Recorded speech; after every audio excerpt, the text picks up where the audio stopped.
भूतों का मेला और बोलते हुए खिलौने भोलापुर, जहाँ पुराने गांठदार बरगद के पेड़ हवा से कानाफूसी करते थे। नील नाम का एक जिज्ञासु छोटा लड़का रहता था। नील किसी चीज से नहीं डरता था, खासकर उन कहानियों से जो उसकी दादी उसे भूतों के बारे में सुनाती थीं। वास्तव में उसे वे बहुत पसंद थीं।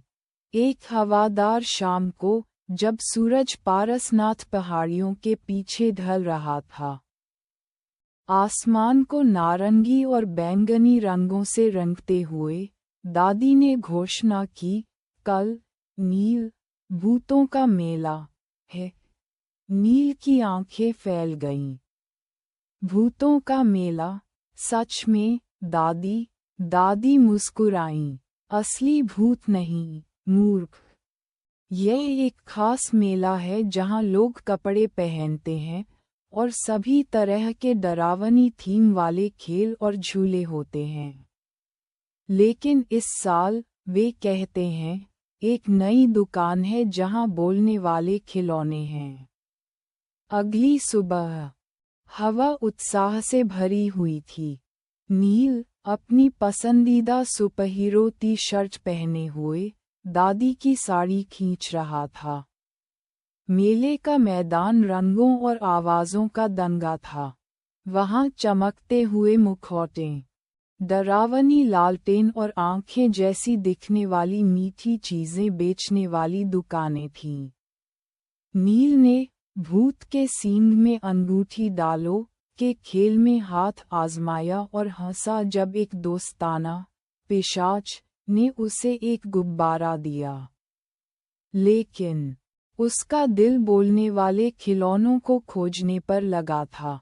हंसती हुई चुड़ैलों और खड़खड़ाते कंकालों की भूल भुलैया से गुजरने के बाद, वे एक छोटी, मंद रोशनी वाली तंबू के पास पहुँचे।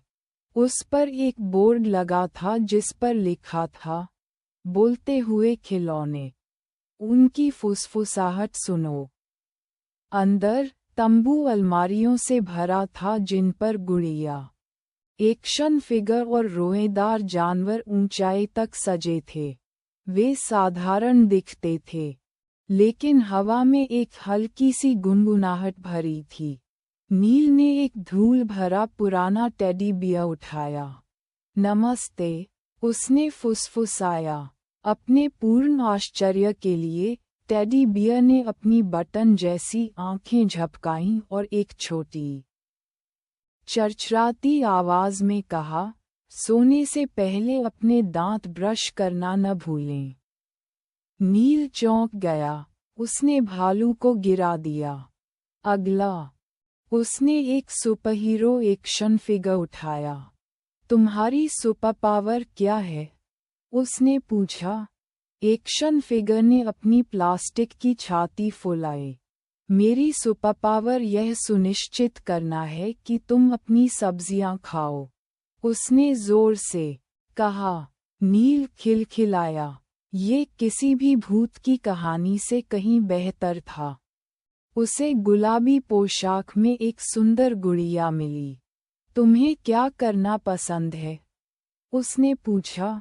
गुड़िया ने अपनी प्लास्टिक की स्कर्ट घुमाई।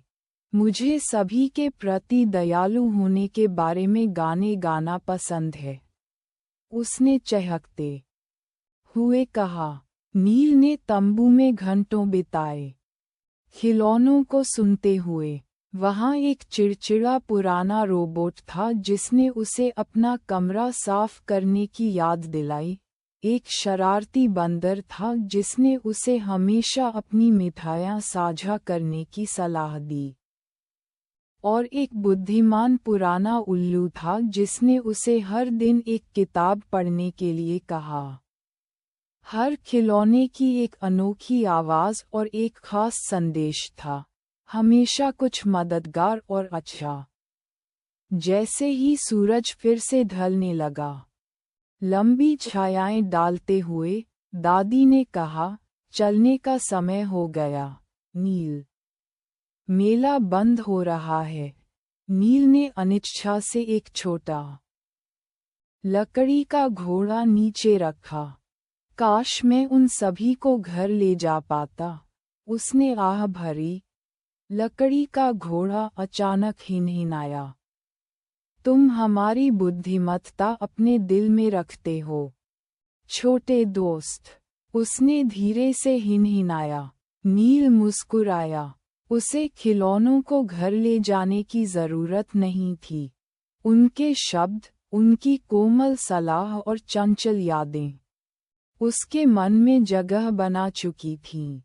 जैसे ही वह भूतों के मेला से बाहर निकला, दादी का हाथ पकड़े हुए, नील ने महसूस किया कि सबसे जादुई चीजें हमेशा डरावनी या भूतिया नहीं होती थीं।